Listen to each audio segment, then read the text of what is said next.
কলিঙ্গ যাচ্ছে যুদ্ধ করতে বঙ্গের সঙ্গে, আর সাথে যাচ্ছে আমাদের খোঁজা সৈনিক। মহারাজ, গতকালের ঘটনার জন্য লজ্জিত, তবে যুদ্ধের জন্য আমাদের সৈন্য প্রস্তুত। যুদ্ধের বিস্তারিত পরিকল্পনা পেশ করার জন্য আদেশ দিচ্ছি। যথাজ্ঞা মহারাজ।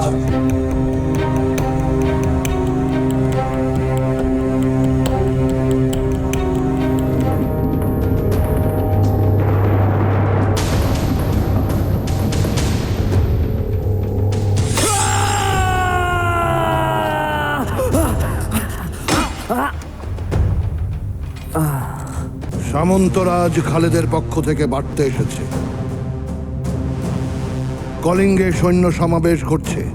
গাছ কেটে তরণীর পানিতে নামানোর অপেক্ষায়। আর আমরা এখনো ভাবছি গাছ লাগাবো কিনা। স্পষ্ট করে বলুন মহামন্ত্রী। এই সমাবেশ বঙ্গ আক্রমণের প্রস্তুতি। বিপদ দ্বারে পৌঁছে গেছে মহারাজ। কলিঙ্গ কিছু করে বসবার আগেই আমাদের এই কলিঙ্গের উপর আক্রমণ করার প্রস্তুতি করা উচিত। কলিঙ্গ বরাবরই যুদ্ধ কৌশলে দক্ষ।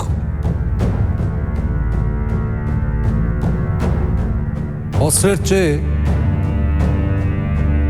তারা বুদ্ধিতে বেশি অগ্রসর। কাজেই কলিঙ্গকে পরাজিত করতে হবে বুদ্ধিতে, কৌশল। বার্তা অনুযায়ী বঙ্গের সাথে অঙ্গ যুক্ত হয়েছে।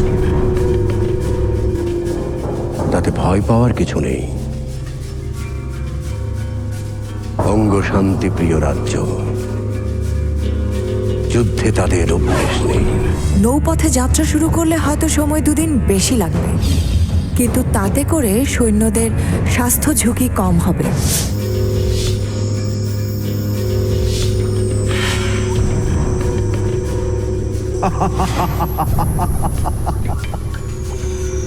বাতাস আমাদের পক্ষে আছে।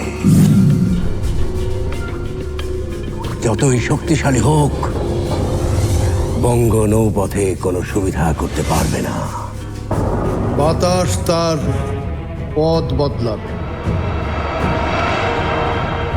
এখন মৌসুমী বায়ুর সময়। সেনাপতি মহারাজ, কলিঙ্গের সাথে যুদ্ধের প্রস্তুতি নিন।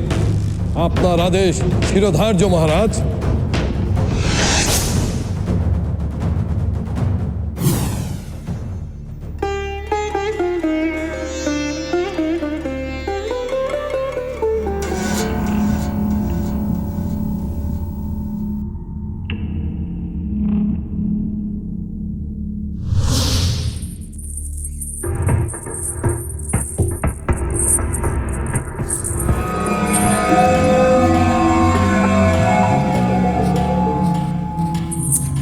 আপনি আমাকে অজ্ঞান করে কি করেন বলুন তো?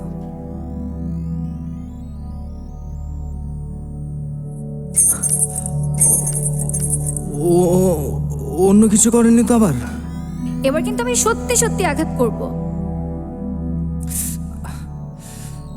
রাজকুমারী, আগে আমায় মহারাজের সাথে দেখা করার সুযোগ করে দিন,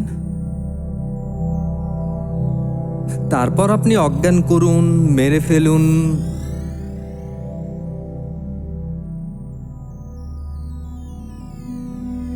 ভালোবাসুন, যা খুশি তাই করুন। একজন দস্যুর মহারাজের কাছে কি কাজ থাকতে পারে? সেটাই তো বলছি রাজকুমারী, একজন দস্যু কেন মহারাজের সাথে দেখা করতে চাইবে? কেন? আমি দস্যু নই, আমি বঙ্গের দূত, বঙ্গের মহামন্ত্রীর ছেলে, আমি ইন্দ্রজিৎ। কিন্তু বঙ্গের সাথে তো কলিঙ্গের যুদ্ধ। সেই যুদ্ধটা থামাতেই আমার আশা। কক্ষে তরবারি থাকতে অন্য কিছু দিয়ে আঘাত করার কারণটা কি রাজকুমারী? এরকম ছোটখাটো দস্যু মারতে তরবারি লাগে না।